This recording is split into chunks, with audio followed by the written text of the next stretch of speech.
Lembre disso, sexta-feira, aqueles cristãos, aqueles homens ali, ó, tem uma turma de intercessores aqui que estão aqui, e você como igreja, nós como igreja, precisamos estar alinhado com essa realidade. Nós só estamos vivos, irmão, por causa disso, por causa da oração, tá bom?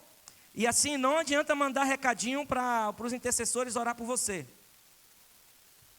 Eu vou repetir, não adianta mandar recadinho para os intercessores. Os intercessores estão proibidos de fazer, de ficar com aquela história de orem por mim.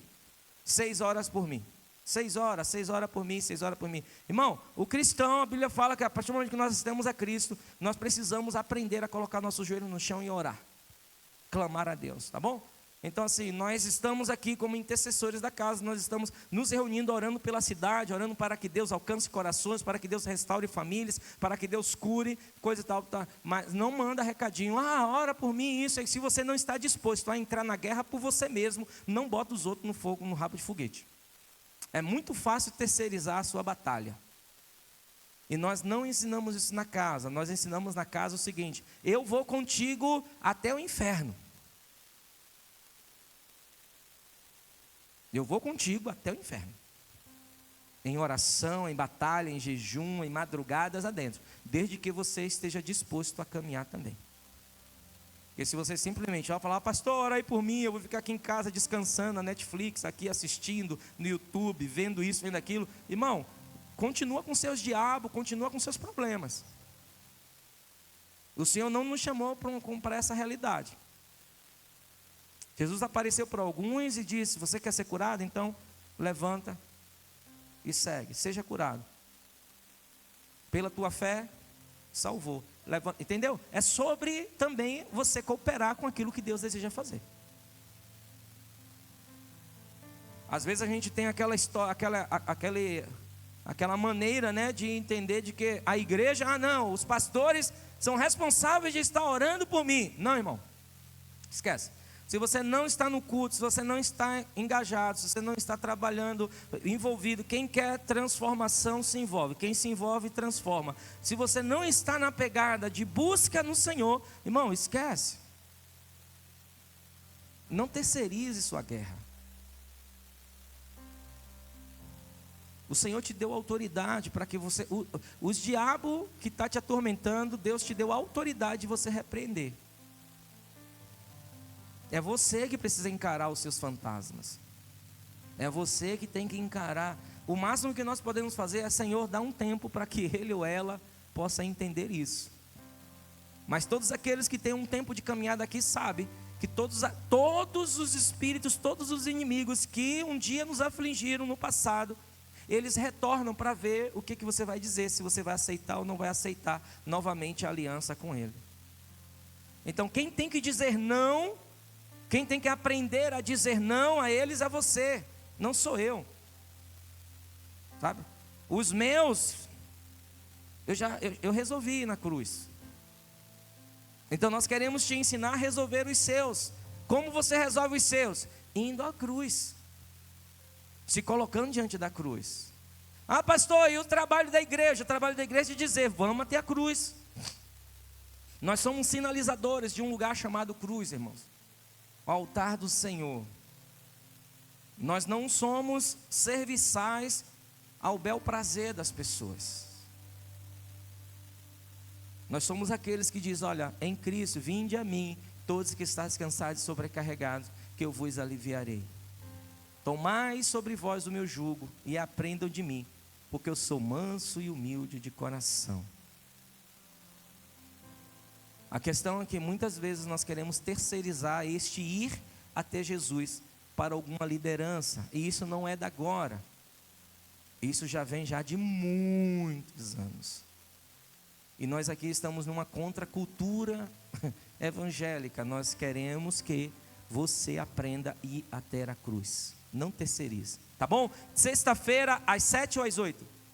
Às 8 horas, às 20 horas, estaremos aqui adorando, louvando o nome do Senhor, intercedendo, pedindo ao Senhor misericórdia por nossa cidade chamada Caxias do Sul. E você está convidado e convocado. Qual foi os dias de jejum que nós combinamos? 12, 13? Não, 11, 12 e 13. 11 e 12 e 13. Será dias que nós estaremos em jejum. E queremos convidar você a fazer parte disso, amém? Amém, gente? Vocês vão festejar, vão comprar o Chester, vão comprar o peru no Natal. Vamos fazer um jejum antes disso. 11, 12 e 13. Vamos estar esses 3 dias de jejum. Ah, pastor, como é que eu faço o meu jejum? Irmão, só não adianta mim fazer jejum de Coca-Cola, pelo amor de Deus, né? Ah, eu vou fazer jejum de água com gás. Eu vou fazer jejum, eu vou fazer jejum de ovo. Irmão, fazer jejum. O que você, quantas horas você vai fazer? Isso aí é contigo e com Deus. Tá? De preferência, se você não é doente, se você não tem dificuldade, nenhuma situação, não é diabético, não tem problema de enfermidade, de preferência só na água. É o jejum bíblico, irmão.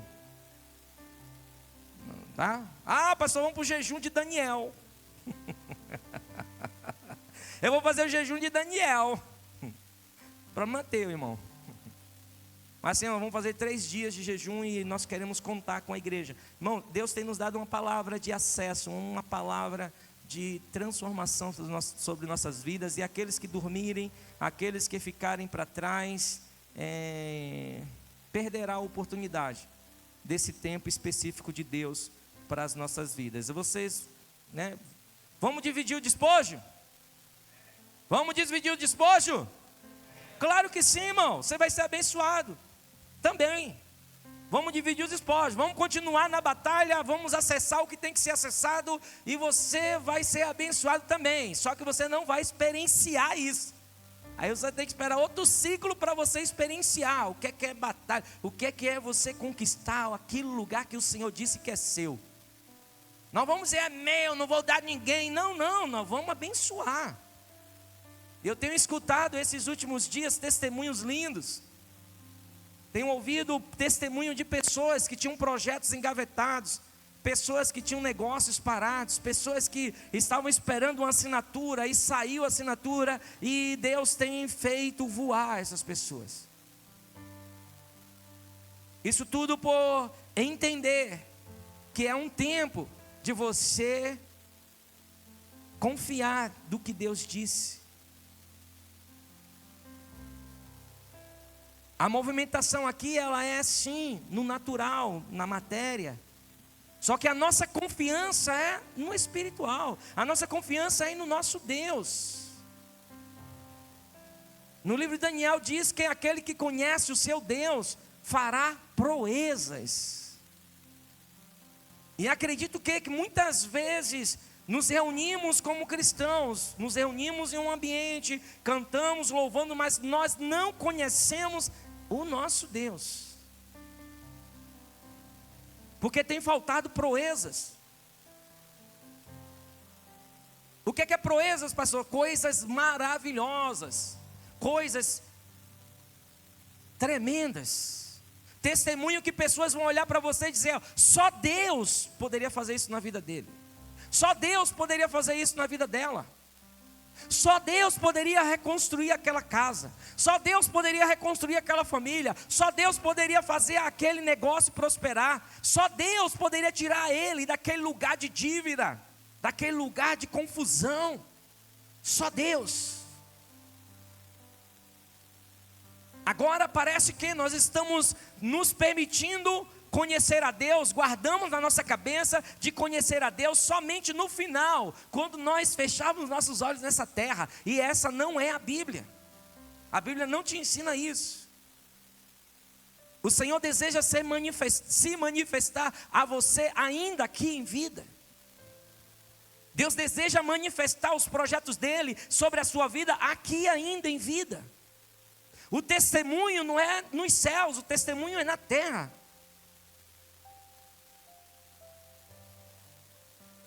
Aquele que conhece o seu Deus fará proezas. Semana passada nós falamos aqui a respeito de Números, capítulo 13. Você, por favor, abra ali. Nos próximos 20 minutos quero ser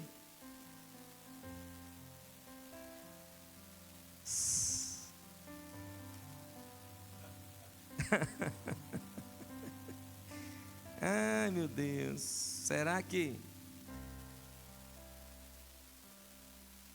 Números capítulo 13.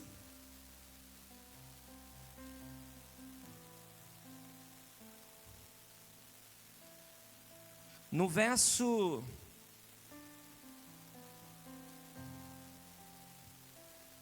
33, foi onde nós paramos. Nós, semana passada, falamos a respeito o que faz uma pessoa com tantas promessas, com tantas palavras, com tantas experiências com Deus, com uma palavra de bênção, com a promessa de Deus sobre a vida. O que é que faz essa pessoa não acessar a promessa? O que é que faz você crendo, tendo fé, e ainda assim não acessar? Porque, irmão, crer, acreditar, confiar no Senhor não quer dizer acesso, não quer dizer conquista. Hebreus diz, no livro de Hebreus capítulo 11, fala que muitos creram, muitos experienciaram, muitos receberam uma palavra de promessa, mas não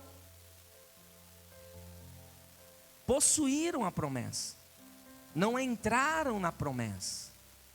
A semana passada nós falamos a respeito disso, falamos que tem tantas pessoas que tiveram experiências com Deus, experiências verdadeiras, que a palavra, que a mensagem alcançou o coração, mas essas pessoas, elas não conseguiram trazer os céus sobre a terra, levando em consideração que a promessa não seja você estar na eternidade com Deus. No nosso tempo, no nosso cronograma, a promessa de Deus sobre a sua vida, a de você estar pela eternidade, já está resolvida. Isso não depende de você. Também falei aqui a respeito disso semana passada. Efésios capítulo 2, verso 8, 9, nos fala, nos deixa claro, de que a eternidade já está resolvida na pessoa de Cristo Jesus. Então, se a tua vida cristã é somente para dar manutenção à sua eternidade, você está chovendo no molhado. Porque você deveria confiar naquilo que a Bíblia diz, encarnar aquilo que a Bíblia diz e trazer à existência aquilo que a Bíblia diz. Cooperar com Deus em nossos dias não é simplesmente eu dizer, ah não, quando eu morrer eu vou para os céus, quando eu morrer eu vou para os céus, quando eu vou morrer eu vou para os céus. Essa ideia a longo prazo, irmãos, já está resolvido na pessoa de Cristo Jesus. Efésios capítulo 2, verso 8 e 9. Porque pela graça sois salvos por meio da fé. Isso não vem de vós, é dom, não vem das obras, para que ninguém se glorie, pois somos feituras suas, criados em Cristo Jesus, para as boas obras. Então já está resolvido a sua eternidade, desde que você entregou a sua vida a Jesus Cristo, desde que você confessou a Jesus como Senhor e Salvador. Veja só o que eu estou dizendo, nada de confusão. Se você já confessou a Jesus como Senhor e Salvador da sua vida, a obra de santificação na sua vida faz parte do ministério do Espírito Santo. É Ele que te ensina, é Ele que te santifica, é Ele que te conduz, que te guia, conforme Romanos capítulo 8, verso 17. Somos filhos e por sermos filhos, Ele nos guia em toda a verdade. Então olha só, sobre isso já está resolvido na pessoa de Cristo. Agora o cristão precisava compreender sobre o que Jesus quis dizer quando Ele ensinou em Mateus capítulo 6 o Pai Nosso. Pai nosso que está nos céus, santificado, venha a nós, seja feita assim na terra. Espera aí, é assim na terra? Então ele está falando assim, ó, venha a nós o teu reino, seja feita a sua vontade, assim aqui na terra, como é lá nos céus. Como é que aqui na terra vai ser estabelecido? Através dos filhos, através daqueles que um dia entregou a sua vida para Ele como recebeu Ele como Senhor e Salvador de sua vida. Então o que é que faz um homem ou uma mulher ter experiências, receber uma palavra, confiar naquilo que foi dito para ele? O que é que faz um homem ou uma mulher que um dia recebeu uma direção, um sonho, uma visão, um projeto, e ainda assim essa pessoa ela morrer e os projetos irem com ela para o túmulo? O que é que faz uma pessoa, mesmo com fé, religiosamente falando, porque biblicamente falando, fé é ação. Biblicamente falando, você não existe fé retórica, não existe fé, aquilo que a gente chama de fé espiritual. A fé, ela é manifestada em atos. A fé sem obras, como Tiago diz, ela é morta. Mas ainda os crentes ainda acham que pode ter fé e não gerir nada, não gerar nada, não manifestar nada. Isso é ilusão. Isso é o mundo de Nárnia. E muitos crentes, muitos cristãos estão nesse mundo. Oram, gritam,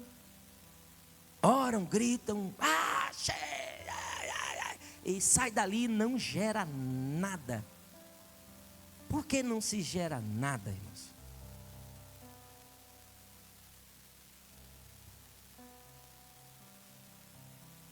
Aí falamos sobre isso semana passada. Se depois você quiser ver no gravado lá na página, no canal da igreja, você dá uma olhada, você vai ter todo o contexto ali.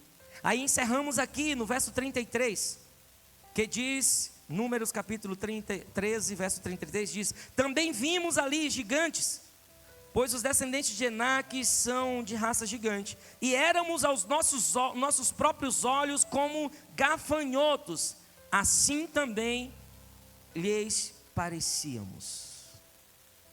Aí finalizamos a palavra da semana passada dizendo: como nos vemos? Aquele povo chamado povo de Israel, uma nação que Deus escolheu no meio de várias nações, um povo que de fato eram bichinhos, eram vermes, não tinham nenhum significado e expressão no meio das civilizações, um povo que não tinha um nome, um povo que não fazia sentido em meio aos outros povos. Se você vai estudar sobre as civilizações, você vai ver que não tinha expressão. Os sírios tinham muito mais expressão do que eles. E outros povos daqueles dias tinham muito mais expressões. Quando nós falamos de expressões, falamos sobre civilização, sobre tecnologia desenvolvida nos seus dias, sobre construção, sobre civilidade. Não tinha. E Deus chama Abraão do meio de uma outra nação e fala: vou fazer de ti uma grande nação. E Deus, ele trabalha essa nação que veio de uma palavra dele, de um direcionamento dele, e fala: olha, eu vou dar a vocês uma terra que mana leite e mel. Nas peregrinações de Abraão, nas peregrinações de Isaac, nas peregrinações de Jacó, eles passaram por Canaã várias vezes, e Deus várias vezes confirmou: aqui será o lugar onde eu disse que vou dar a vocês. Deus reafirmou várias vezes: é isso aqui que eu tenho para vocês. Agora, queridos, parece que a mente de hoje, a nossa mente hoje, não é muito diferente da mente de um povo de mais de 5.000 anos atrás, 4.000 anos atrás, onde parece que é mais fácil nos mantermos concentrados em uma ilusão do que na verdade expressa da boca de Deus. Parece que o nosso cognitivo ainda hoje, a fuga existe da mesma forma que existia há 4.000 anos atrás. os medos, as questões psicológicas, emoções, sentimentos. A nossa matriz humana não mudou, permanece. Somos seres humanos ainda como Adão e Eva no início. Sentimos medo, terror, rejeição, fadiga, exaustão. Mas nos parece que aqui, quando o povo ele chega, esses espias chegam ver a terra, ver aquilo, comprovam, eles chegam em uma determinada distância. Moisés convida, chama os 12 espias e envia para observar aquilo que Deus já disse que era deles.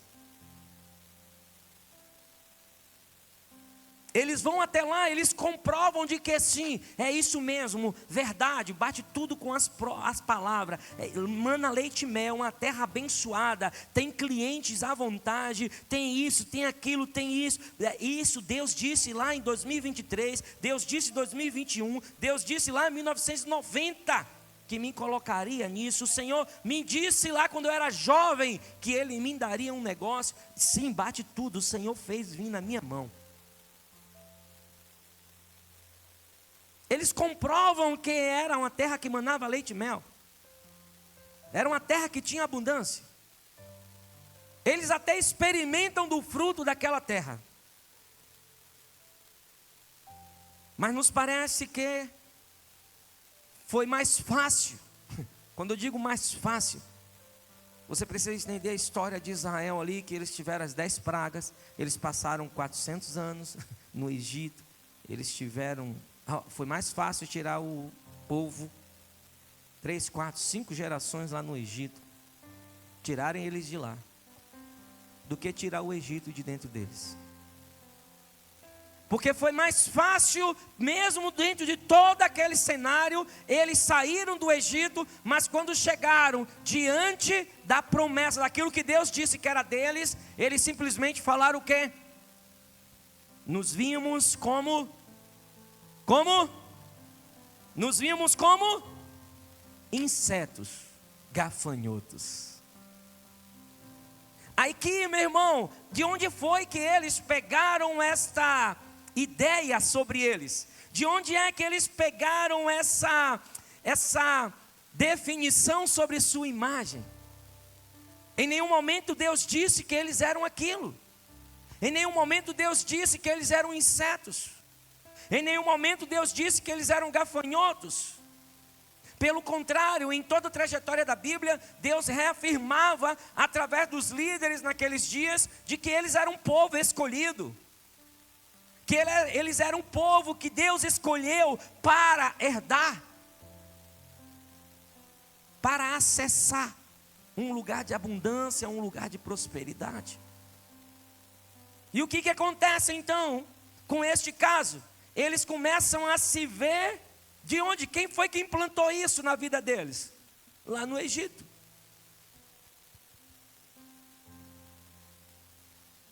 O que eu quero chamar a tua atenção aqui, em primeira instância é, irmãos, precisamos desintoxicar a nossa autoimagem.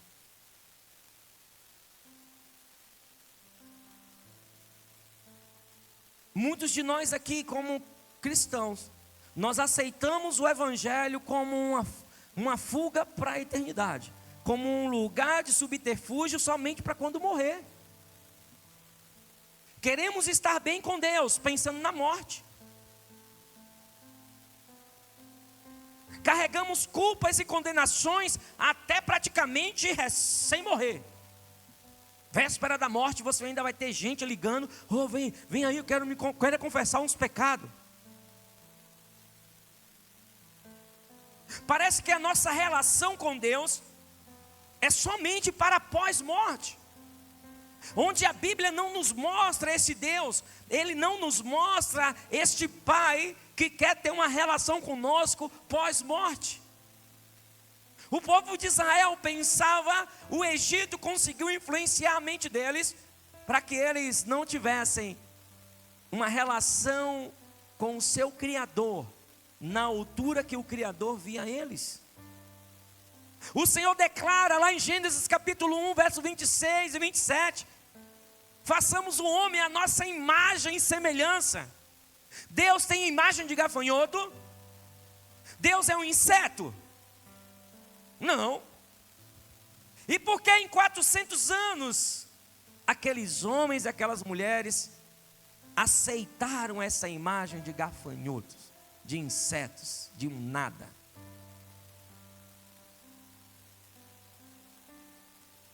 Porque nós aceitamos premissas sobre nós do que a Bíblia não diz. E parece que domingo, entra domingo, sai domingo, entra domingo, sai domingo, a gente só se mantém, e isso é uma estratégia das trevas, nos mantemos, saímos de uma igreja, entramos em outra, saímos de uma igreja, entramos em outra, saímos de uma igreja, entramos em outra, porque essa é a rota, né, gente? Saímos de um lugar porque não gostamos, saímos do outro, e nós não nos identificamos, não buscamos definir qual é a nossa identidade. A religião, a Bíblia já fala, não vai te levar para lugar nenhum, a não ser ficar rodando na terra. A religião sistema, não religião a palavra religare, mas a religião sistema só vai te fazer ficar rodando ao redor da terra prometida. Do lugar que Deus disse que é seu projeto, que é teu. Você nasceu para estabelecer, para manifestar, para trazer algo a este mundo.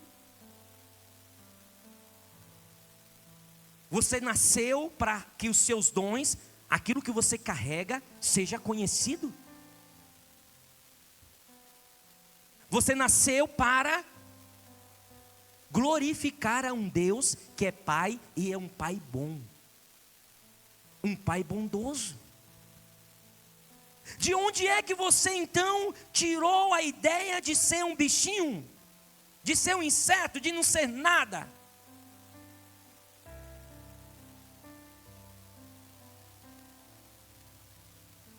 Desintoxicar a nossa autoimagem não é sobre teologia positiva. Desintoxicar a nossa autoimagem não é sobre teologia positiva. É sobre o Evangelho do Cristo. É sobre a palavra de Deus. Desintoxicar a nossa autoimagem não é sobre coach. Não é sobre teoria de coach, de motivacional.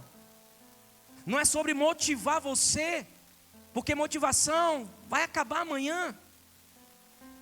Mas é sobre levar você aquilo que Deus disse que você é. É você acordar amanhã e saber que Ele disse algo sobre você e que você não pode abrir mão. Desintoxicar a sua autoimagem se refere a, em um ambiente de adoração, em um ambiente profético, em um ambiente que o Senhor gerou aqui neste lugar, uma palavra, o teu espírito encontre uma palavra, não é toda a mensagem, mas uma palavra liberada da boca dele, para que você possa dizer, olha, eu preciso ir nessa direção. Uma palavra, você precisa. Desintoxicar a sua autoimagem se refere a manifestar a imagem que os céus falou sobre você. É tão fácil, queridos, é tão fácil hoje. Temos ministrado pessoas, temos acolhido pessoas, temos sentado com pessoas, isso já faz alguns anos, amados. De ministério nós estamos há 23 anos de ministério. Estamos ouvindo pessoas há muito mais tempo do que isso. E o quão é fácil o inimigo criar imagens sobre você na sua cabeça. Quão fácil é você acreditar em algo que o inimigo deseja que você acredite sobre você. Quão fácil é a sua identidade ser frustrada. ou você nunca conhecer a sua identidade? Quão fácil é você repetir imagens de outros? Quão fácil é você querer copiar o outro? Isso tudo é fácil. Agora, a coisa que eu tenho sentido, eu tenho vivido e tem sido tão exaustivo é falar para todos esses que passaram conosco: você precisa saber quem você é em Deus. Você precisa saber quem você é nele.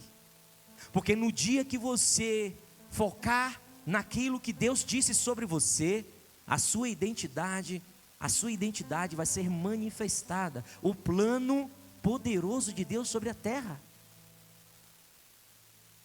As suas frustrações, as ofensas, as mentiras não vão influenciar mais a sua caminhada, porque você sabe quem você é.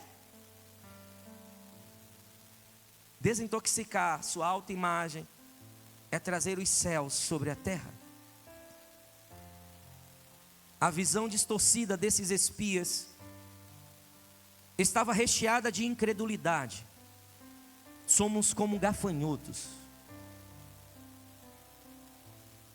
E de repente Deus colocou sonhos na sua vida, Deus colocou projetos na sua vida. Deus falou com você que você precisaria empreender, que você precisava mudar de rota, que você precisaria mudar de empresa, você precisaria buscar um plano de carreira, que você precisaria fazer um concurso, que você precisaria abrir um negócio.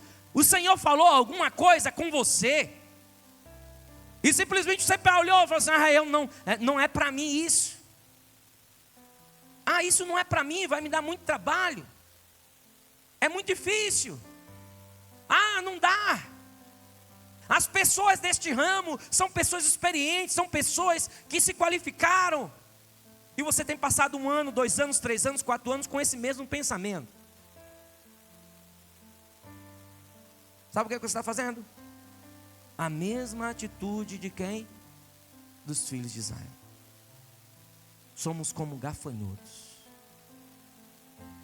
Mais tarde eles vão lembrar até da cebola que comia no Egito. Vai ter momentos na trajetória que você vai: era melhor estar recebendo aquelas cebolas lá. Porque como você se vê, meu irmão, desintoxicar sua autoimagem, com certeza não vai te levar para os céus. Porque nós falamos aqui há pouco, os céus já foi resolvido. Cristo. Se a tua questão é ir para os céus, meu irmão, quer que a gente ore para que Deus te leve? Quem quiser pode vir depois, a gente ora. Porque já está resolvido os céus. O que o Senhor está buscando é homens e mulheres que o adorem em espírito e em verdade. Que traga aquilo que Ele pensa para a terra. É o reino dele manifestado aqui. Eu recebi, pastor, o dom de acolher pessoas, o dom eclesiástico, o dom pastorear, o dom, seja lá o que você quiser. E você está confiando que Deus te deu isso? Você orou por quantos essa semana? Visitou quantos? Ninguém? Então esquece, irmão. Deus me chamou como empreendedor, pastor. A minha identidade, o Senhor me chamou como empreendedor. Ok? Você estudou sobre o seu ramo essa semana? Você fez uma análise geral sobre marketing, sobre os seus negócios? Colocou na ponta na ponta da caneta? Fez algumas planilhas? Eu não sei Excel, pastor. Fez um curso? Se inscreveu no curso? Não. Então, é gafanhoto ainda? Está se vendo como gafanhoto? Pastor, mas a tecnologia é muito difícil para mim. Gafanhoto? Gafanhoto?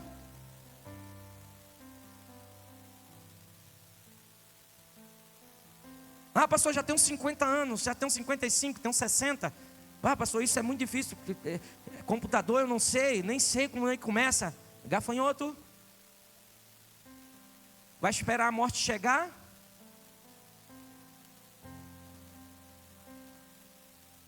Sabe por que muita gente entra em depressão, irmãos? Depois dos 50? Sabe por que muita gente entra em depressão depois dos 50? É de tanto pensar do que deveria ter feito antes e não foi feito.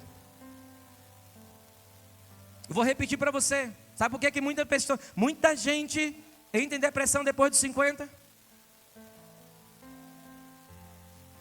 É de pensar das oportunidades que deixaram de fazer atrás, das decisões que deixaram de tomar atrás. Como é que resolve isso, pastor? Biblicamente falando, assuma o seu lugar. Assuma, se posicione no lugar onde Deus te chamou. Se o Senhor te deu ideia, se o Senhor te deu força, se Deus tem te dado saúde, se o Senhor tem te dado forças para você levantar da sua cama, no nome de Jesus, traga à existência aquilo que Deus já colocou em você. Visite pessoas, converse com elas. Ah, pastor, já estou aposentado, já estou bem na vida, já estou com meus milhões. Amém, problema nenhum. Se você já está com seus milhões investidos, sente com jovens, ensine a eles. Ensine a eles a ganhar também, ensine outros que estão quebrados a sair da quebradeira. Se você já venceu em alguma área da sua vida, ajude outros a vencer. Este é um pensamento próspero que a Bíblia nos apresenta, de uma cultura que não se subjuga, não se deixa se subjugar por nada, em nenhum momento da história. A cultura judaica. Agora ficamos lamentando em nossas camas, chorando de planos que não deram certos, promessas que não conseguimos, ideias que não conseguimos trazer à existência. Ficamos chorando para trás, ficamos olhando pelo retrovisor o nosso passado e não cremos naquilo que o Senhor tem para o presente. Você só vai conseguir mudar para frente, você só vai conseguir mudar o teu futuro se você se posicionar hoje, se você mudar a sua rotina hoje, se você voltar os teus olhos para aquilo que o Senhor diz sobre você hoje. Não adianta você inventar aquela historinha, 2026 eu vou ser diferente, 2026 eu vou orar mais, 2026 vou fazer mais jejum, 2026 vou acordar pela madrugada, essas coisas de crente.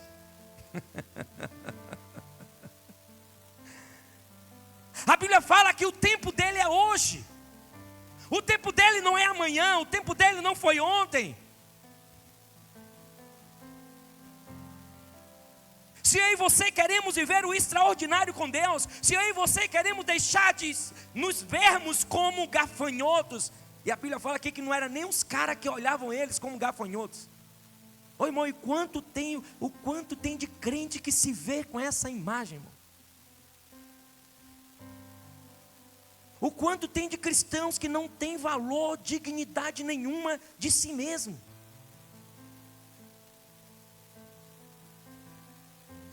E eu expliquei aqui de onde é que vem isso, terça-feira. De nossas religiões passadas.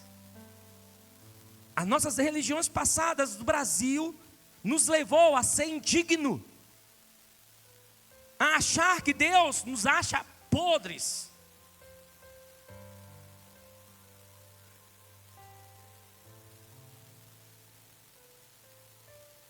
A Bíblia fala que Deus amou o mundo de tal maneira, Ele amou o mundo de tal forma, que não tinha nem como explicar esse amor que Ele teve por nós. Que Ele entregou o Filho dEle por mim e por você. Ele pagou um preço altíssimo por nós. Ele disse que você valia a pena. Olha só, os céus disse que você valia a pena. Só que a religião te ensinou que você é um nada. A religião cauterizou a sua dignidade. O Senhor te chama de filho e você ainda quer ser servo. O Senhor te pede para sentar à mesa, para desfrutar, Você quer ir pegar água, com água na cabeça. Tu quer ir pegar lata, lá no tanque ainda. Você quer ir buscar água no tanque. O Senhor está pedindo, senta e desfruta o que eu fiz para você, o que eu estou te oferecendo, filho, filha.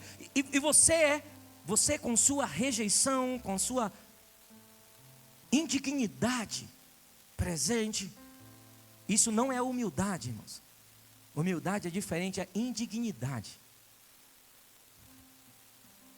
E o brasileiro tem isso muito acima do normal.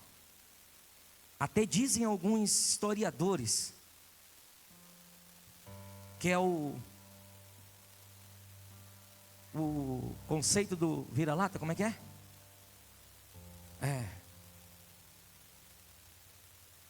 Nós brasileiros já temos a dificuldade de nos valorizar como seres humanos. Veio a religião e botou mais sobre nós.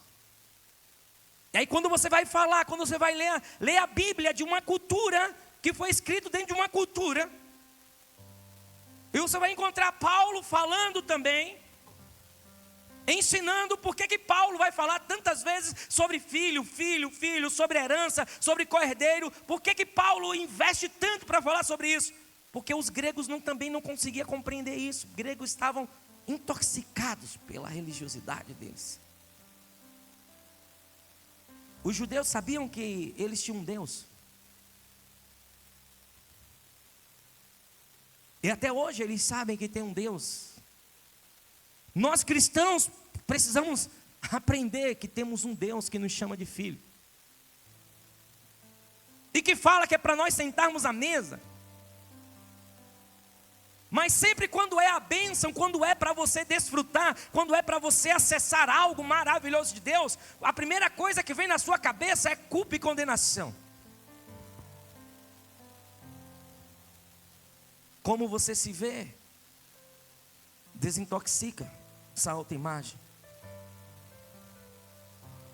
A visão distorcida dos espias levaram a eles a caminhar 40 anos no deserto. Quantos anos você vai precisar mais para continuar vivendo dentro dessa indignidade sua? Mais 10? Porque quem decide é você. O Senhor fala que a terra Ele entregou aos filhos dos homens. Os céus é dele.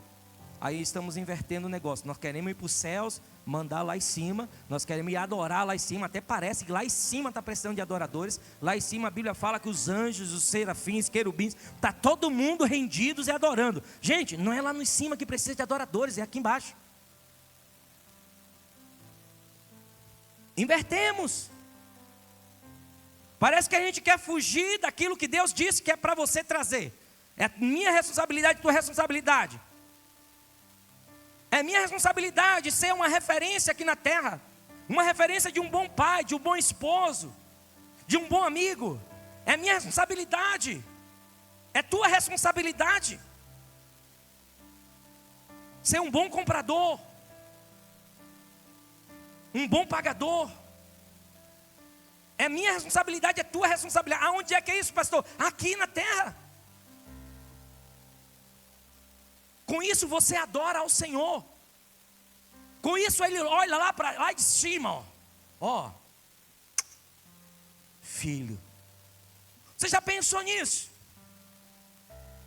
Irmão, porque é fácil quando você passa nos lugares. Sabe, quem já passou por vale aí, levanta a mão. Já passou por vales difíceis da vida, da caminhada. Levanta a mão assim, bem alto assim, não tenha vergonha não. Passou por vales aí. Isso, né?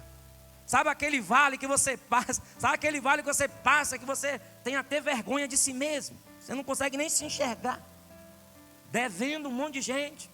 Quebrado. Feito arroz de quinta. Tudo dando errado. Parece que a oração não sai daquela: Pai, tem misericórdia de mim. Deus, tem misericórdia de mim. Senhor, tem misericórdia. Sabe? Pai, eu vou morrer. Pai, eu vou morrer. Eu já confessei a vocês aqui que uma vez eu orava para Deus me levar. Deus, vou morrer. Sabe o vale? Aquele vale. Aí você pensa assim: pá, Deus estava ouvindo a gente? Deus estava ouvindo? Claro, irmão. Você é filho. Agora você acha o seguinte: quem que estava dando risada da gente? Quem estava dando risada da gente? O diabo, irmão. Você passava quebrado, ele lá, olha lá. Ferrei. Aquele negócio lá, comprou aquele carro, arrebentou todo. Cossel, normalmente é Cossel.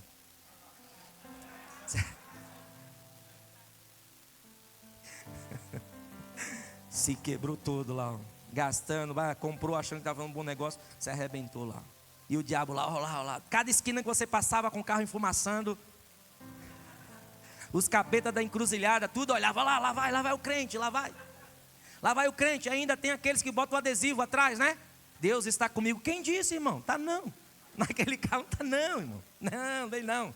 Vem com essa história não. Aí fumaciando tudo e o diabo lá olhando. Vamos deixar, vamos gastar mais dinheiro, vai receber o dinheiro sexta-feira do serviço lá, ó. Vamos fazer quebrar o carro na sexta às 5 horas da tarde. Para ele não conseguir nem comprar uma pizza no sábado, nós vamos gastar o dinheiro dele todo com mecânico na segunda.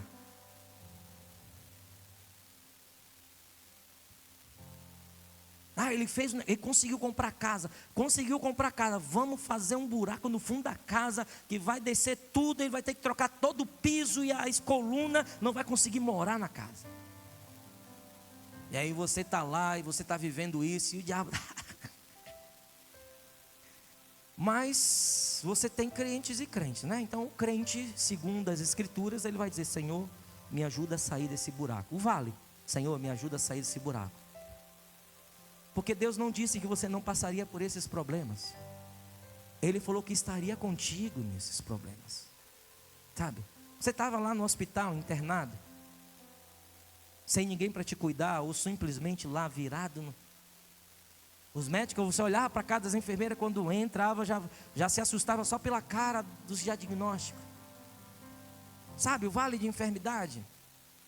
Eu já estive presente junto com alguns irmãos aqui nesses vales.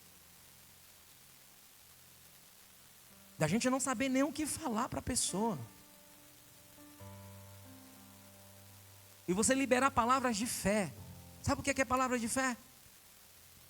É você não ver nada, irmão. Todos os diagnósticos está contrário. O diagnóstico está contrário. Os negócios do cara está tudo contrário. Está tudo dando M. O diagnóstico de saúde, tudo dando errado. Diagnóstico de família, tudo quebrado. Não tem como juntar isso. Mas você liberar uma palavra de fé: Senhor, Tu és Deus, Tu estás no controle, Tu és Senhor, nos ajuda. Porque a promessa dele era estar conosco nesses momentos. Agora eu não posso ser leviano e dizer para você que os céus estavam em festa nesse momento. Irmão, quem estava em festa nesse momento é o inferno. O diabo estava olhando a gente naquele instante, sabe? Eu me lembro quando eu estava com minha filha de 2 anos, que estava ruim, e a gente clamava ao Senhor e não vinha resposta. Foi na época que a gente estava mais atuando no ministério, na vida. Estava voando. E ninguém tinha diagnóstico, era pior possível. É meningite de 3º grau, 4, um monte de coisa. E aí, o que é? Tu achas que os céus estavam celebrando a minha agonia? Se tu crê em um Deus desse que está celebrando a tua agonia, a tua tristeza, o teu terror, o teu pânico, não é a mesma Bíblia que nós estamos lendo. Se tu achas que os céus estão alegre e feliz porque tu está se ferrando a cada dia mais, não é o mesmo. Não é a mesma Bíblia. Quem estava sorrindo? Quem estava apontando, dando risada? Cada lugar que passava, quando eu estava com minha Belina 86, meu Deus do céu. Quem estava sorrindo lá, passava na encruzilhada, nos câmbios, olha lá vai, o que diz que é crente lá. O inferno, irmão. Agora o Senhor, Ele te abençoou.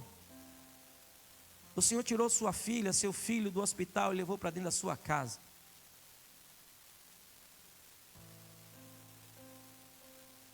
Você sabe quem é que está celebrando agora? Os céus. Fala, meu filho, E por que você não reúne na mesa e você não exalta o nome do Senhor?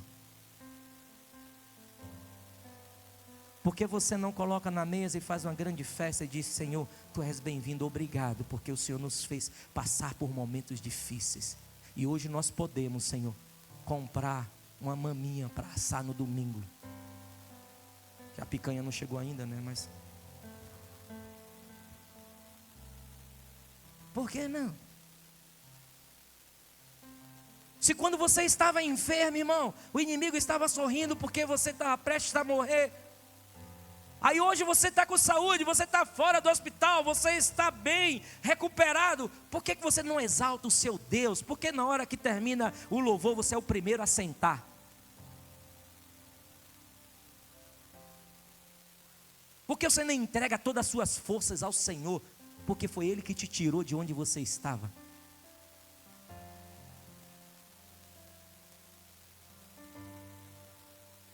Sabe por que você vê muitas vezes eu pulando ali?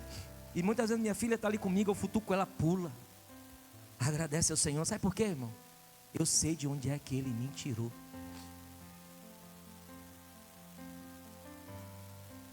Eu sei que eu celebro a vida dela hoje foi porque Ele me permitiu.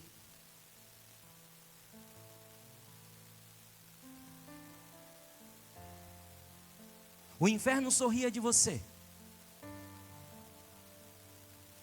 O Senhor te tirou de lá. E os céus celebrou sobre você. Os céus disse: esse é meu filho, essa é minha filha. É minha filha, meu filho. Eu amo demais esse menino, eu amo demais essa menina. Por que tu não aceita ser amado, irmão? Para de ser chato. Porque você não aceita ser amado pelo seu pai.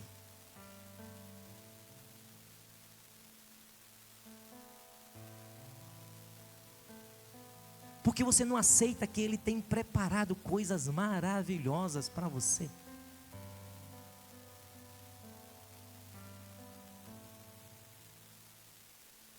Porque a gente acha que sempre vai acontecer o pior amanhã.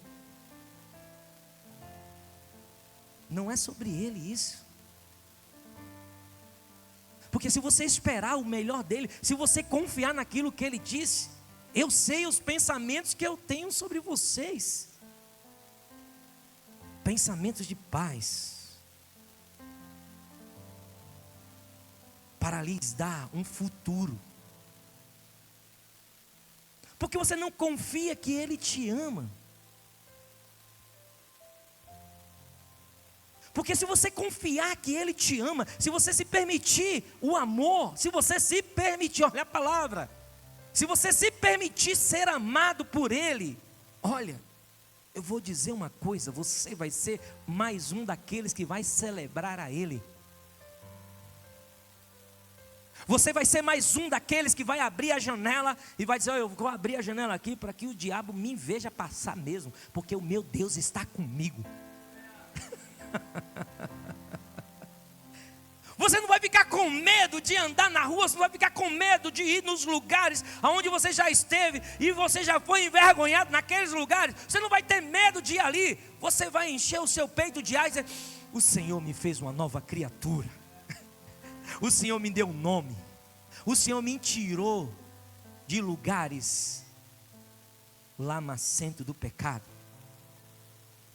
Eu vou sentar com meus irmãos, vou sentar com meus primos, vou sentar na minha família e vou dizer: olha, este é o novo eu que Deus me fez. Eu não quero bebedeira, não quero festa, eu quero celebrá-lo, porque Ele é Senhor sobre a minha vida. Por que você não faz isso? Porque você não se permite ser amado por Ele. A distorção desta imagem que Deus te criou. O menino com esta imagem distorcida será o homem infiel, desleal, improdutivo, o pobre. A Bíblia apresenta a pobreza como improdutividade. Um menino com sua imagem distorcida, diferente daquilo que Deus disse que ele é, será o homem desleal, um homem infiel a todos. Porque o homem que é infiel com a sua esposa, ele não é fiel mais com ninguém. Um homem que não respeita a mulher que dorme com ele ao lado da cama, ele não vai ser fiel com amigo nenhum e com ninguém. Vai ser o desleal, improdutivo e animal. Será o homem animal. Que homem animal é esse, pastor? Viverá somente pelos seus instintos e desejos. Viverá para satisfazer os seus momentos de luxúria. Somente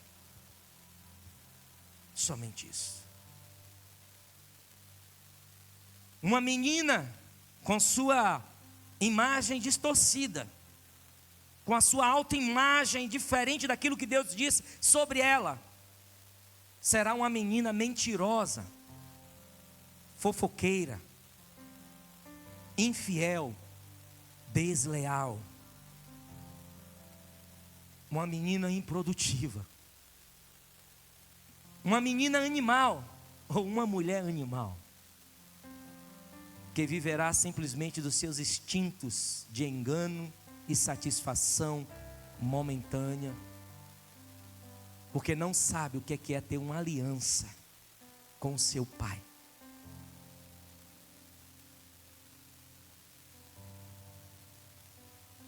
Eu não sei como é que está a tua imagem,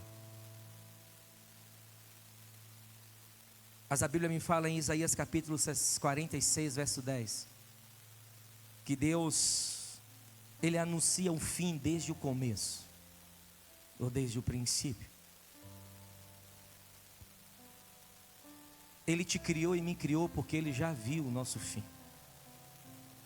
Amém? Eu quero dizer para você, o teu fim é melhor do que o começo. Amém?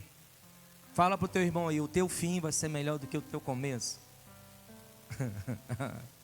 Repete para ele, o teu fim é melhor do que o começo. Diz a ele assim, Deus já te viu lá no fim. Deus já te viu lá no fim. E lá no fim você não é essa pessoa infiel que você é. Lá no fim você não é essa pessoa desleal.